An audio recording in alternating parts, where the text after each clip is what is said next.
यो गुरुः स शिवः प्रोक्तो यह शिवः स गुरु स्मृतः।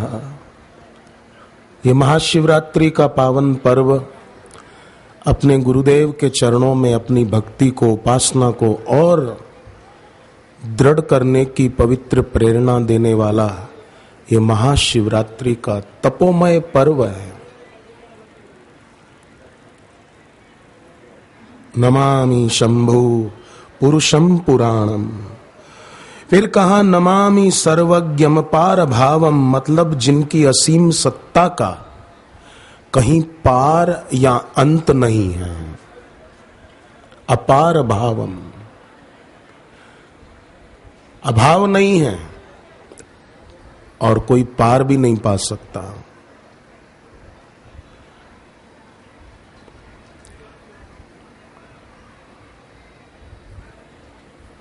भक्ति भावना जितनी प्रबल होगी, सबल होगी, आंखें जितनी सजल होगी, प्रेम जितना सबल होगा, उतना व्यक्ति अपने गुरु की गुरुता का, गुरु की व्यापकता का अनुभव कर सकेगा। जिन साधकों को ये अनुभव होते हैं वे जाने अनजाने इस गहराई में चले जाते हैं। भले शास्त्र न पढ़े हों पर श्रद्धा उनको यात्रा करा देती है, भक्ति उनकी यात्रा करा देती है। नमामि रुद्रम प्रभुमक्षयम तम। उन प्रभु को मैं प्रणाम करता हूं जो सर्वज्ञ हैं, अविनाशी हैं और संहार करते हैं। संहार किसका करते हैं? किसी आदमी को मार देते हैं? नहीं, संहार हमारे पापों का संहार कर देते हैं। शिष्य जब गुरु से दीक्षा लेता है तो उसके पाप नष्ट होते हैं। जप करता रहता है तो उसमें फिर दोबारा वस्तु, व्यक्ति के प्रति राग का उदय नहीं होता है और फिर अपने मालिक को, अपने आराध्य को सब जगह देखता है। हम सब जगह न देख पाए तो 8 मूर्तियां हैं भगवान की, गुरु की अष्टमूर्ति। तो शिव जी की अष्टमूर्ति, जो शिव है वो गुरु हैं। कौन कौन सी है ये 8 मूर्तियां?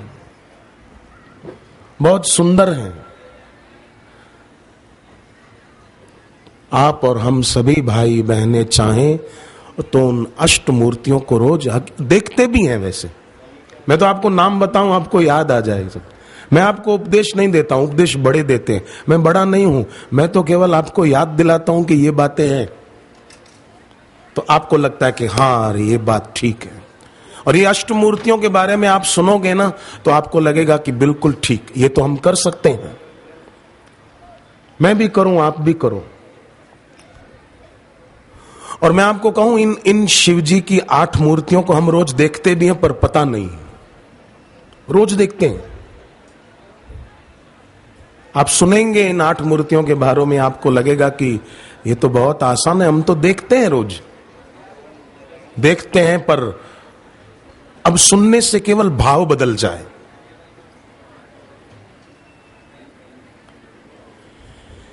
अष्ट मूर्तियों में पहली है आकाश। आकाश पर नजर पड़े तो ओम नमः शिवाय, ओम नमः शिवाय। मेरे गुरु भी इस आकाश की नाई व्यापक हैं। देखो, आपने कभी सोचा कि हम शिष्य हैं गुरुदेव के, हम कभी अपने गुरुदेव का नाम नहीं बोलते। जैसे पतिव्रता सुशील पत्नी जो होती है वो अपने पति का नाम नहीं लेती, तो आजकल की छोरियां जो नई नई शादी होती हैं तो अपने पति का नाम लेती रहती है। अरे कहां गया, उसका नाम बोलकर, अरे कहां गया, चल जल्दी कर।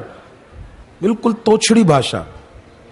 पर पहले जो बहनें माताएं बड़ी बैठी हैं उनको पता है कि पति का नाम नहीं लिया जाता है। ऐसे ही शिष्य अपने गुरु का नाम नहीं लेता है। अब मुझे तो ये माइक की सेवा है बोलने की, तो मुझे समझाने के लिए कभी बीच में बोलना पड़ता है। हाँ, कीर्तन यात्रा निकलती और कीर्तन में हम गाएं वो तो सततम कीर्तयन्तो माम यतन्तश्च दृढ़व्रता है। वो अलग है। पर एक व्यवहार में, बातचीत के दौरान हम अपने बापूजी का नाम थोड़ी लेते हैं। गुरुदेव बोलते हैं, बापूजी बोलते हैं, कई लोग साईं जी बोलते हैं, कोई स्वामी जी बोलते हैं, कोई गुरु जी बोलते हैं, कोई सदगुरुदेव बोलते हैं, नाम नहीं बोलते हैं। ये नाम न लेना ये प्रतीक है कि गुरु केवल साकार ही नहीं है, गुरु निराकार भी है। वो तो आपके और मेरे लिए, हम साधकों के लिए वो ये आकार लेकर आए हैं। निराकार नराकार बना है हमारे लिए।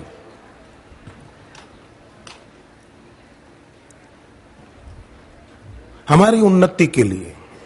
और फिर देखो, ऐसे निराकार ईश्वर जो साकार बनकर गुरु रूप में आए हैं, उनकी आलोचना करने वाले लोग आलोचना करते हैं, फिर भी वो हमें अपना ये दिव्य लाभ प्राप्त कराना छोड़ते नहीं।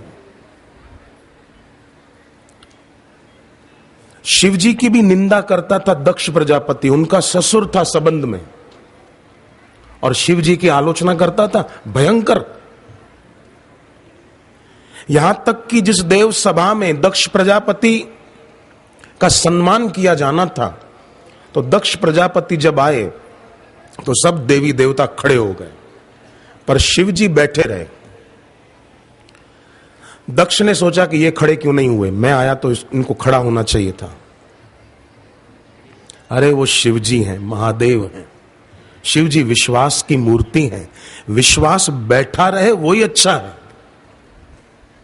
व्यक्ति के दिल दिमाग में विश्वास बैठा रहे, खड़ा ना हो, डटा रहे। पर दक्ष को हुआ कि नहीं, विश्वास भी खड़ा हो। शिव जी बैठे क्यों हैं, खड़े हो जाएं।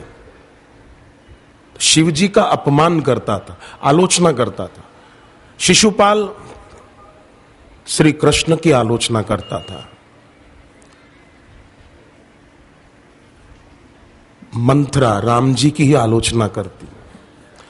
तो इस प्रकार ऐसी दिव्य विभूतियों की आलोचना होती है, पर फिर भी वे अपने भक्तों को, साधकों को ये दिव्य लाभ प्रदान करते रहते हैं।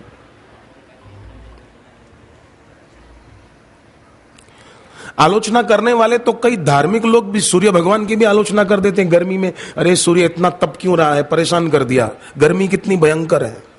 पर भगवत गीता में लिखा है, भगवान कृष्ण करते हैं धरती के लोगों के कल्याण के लिए। कृष्ण कहते हैं सूर्य रूप से मैं ही तपता हूं। तो एक शिव जी की अष्ट मूर्तियों में आकाश। इस महाशिवरात्रि से नियम लें कि जब भी आकाश की तरफ आंख उठेगी, ओम नमः शिवाय, ओम नमः शिवाय। जो शिव है वो गुरु है, अपने गुरु की याद ताजी हो कि हम उनको देख रहे हैं।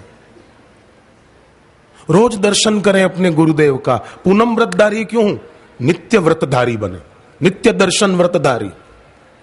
रोज दर्शन करते हैं हम गुरुदेव, केवल महीने में ही नहीं, नित्य दर्शन व्रतधारी। जैसे वो एक कार्ड नहीं, नित्य दर्शन ऐसा मोड़ कर रखते हैं, जेब में कई साधक रखते हैं, वो नित्य दर्शन। पर ये आकाश मेरे शिव जी की मूर्ति है, अष्ट मूर्ति में से एक। ओम नमः शिवाय, ओम नमः शिवाय।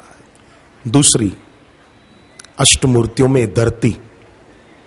सुबह बिस्तर से पैर नीचे रखें, प्रणाम करें, ओम नमः शिवाय। ये ब्रह्म का रूप है जो सबको धारण किए हुए, तो मुझे भी धारण कर रही है।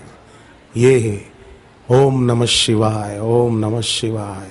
जहां जहां नजर मारी पड़े, यादी भरी छे आपनी।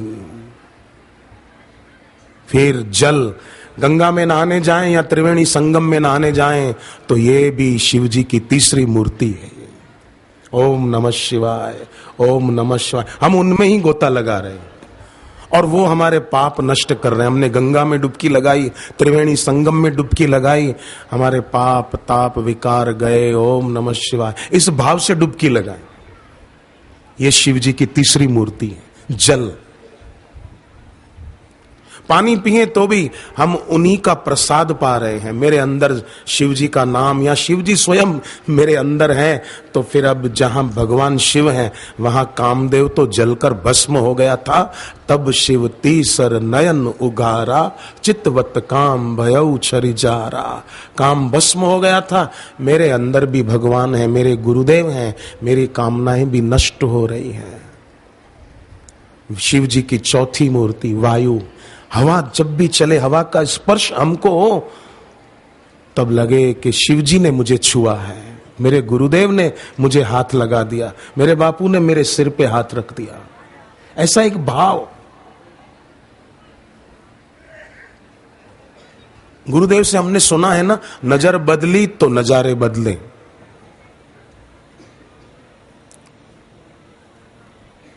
तो वायु चले तो भी, हवा छुए हमारे शरीर को, उन्होंने ही मुझे छुआ है, उन्होंने मुझे पवित्र कर दिया।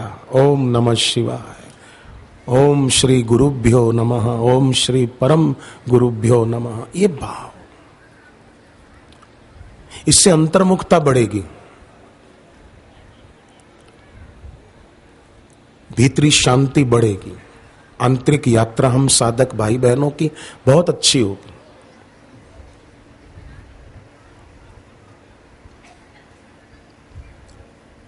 पांचवी शिव मूर्ति अग्नि।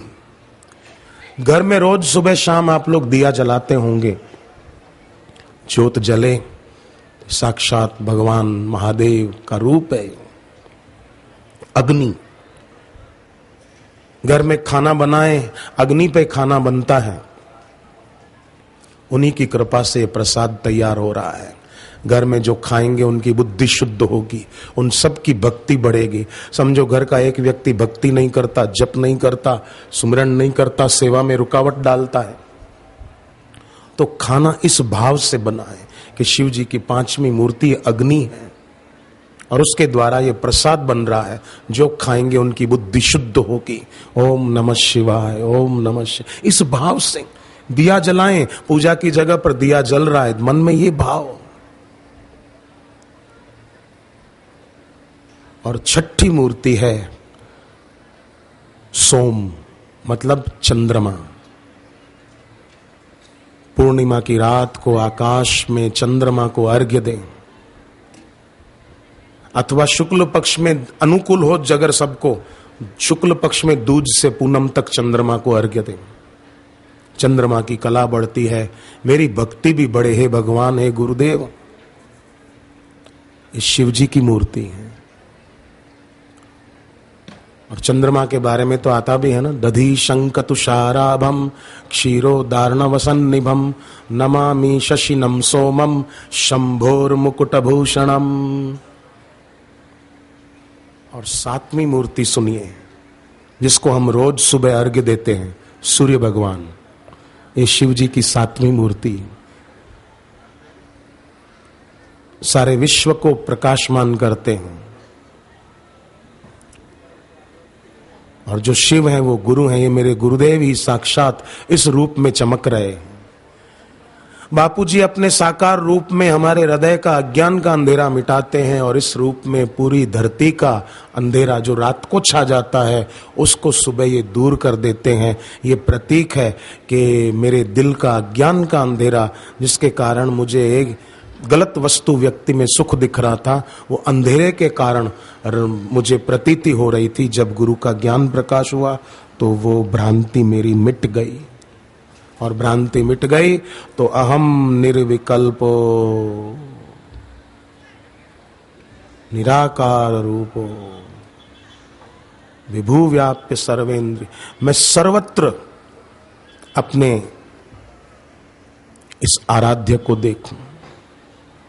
पंच महाभूतों में आकाश, जल, पृथ्वी, अग्नि, वायु, सूर्य भगवान, चंद्रमा और आठवीं शिव जी की मूर्ति। हर भाई, हर बहन, कोई भी हो, छोटे हो बड़े हो, सब ये शिव जी की मूर्ति है। अब बताओ, शिव जी की निंदा कौन करना चाहता है कोई? जो शिव जी की आलोचना करें। ये शिव जी की मूर्ति है। हर जीव ईश्वर अंश जीव अविनाशी, चेतन अमल सहज सुख राशि, सो मायावश भयो गुसाई, बंध्यो कीर मरकट की नाई। सारी सृष्टि ईश्वर की है। ईश्वर की सृष्टि उसको अनुकूल होगी जब कोई व्यक्ति इस प्रकार सर्वत्र उनको देखे। आकाश पर नजर पड़े ओम नमः शिवाय, धरती पर नजर पड़ी ओम नमः शिवाय, जल पे नजर पड़ी गंगा जल पे, यमुना जल पे, त्रिवेणी पे ओम नमः शिवाय, चंद्रमा पर नजर पड़ी, सूर्य भगवान पर नजर पड़ी, अरे किसी व्यक्ति पर नजर पड़ी, दृष्टि मीरा की निराली, पीली जहर की प्याली, भगवान को बसाया हर श्वास में, आया जब काला नाग, बोली धन्य मेरे भाग, प्रभु आए हो सांप के लिबास में।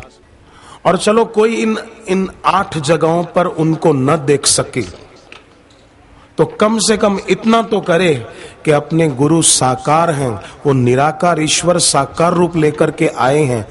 तो विवेकानंद की तरह, विवेकानंद बोलते थे मैंने मेरे गुरु में सजीव ईश्वर को देखा है, मैंने ईश्वर को श्वास लेते हुए देखा है। मेरे गुरुदेव को जब देखा तो लगा कि ये ईश्वर साक्षात सामने खड़े हैं और श्वास ले रहे हैं, हमारे तरफ देख रहे हैं और कुछ बोल रहे हैं, हमको कुछ सुना रहे हैं।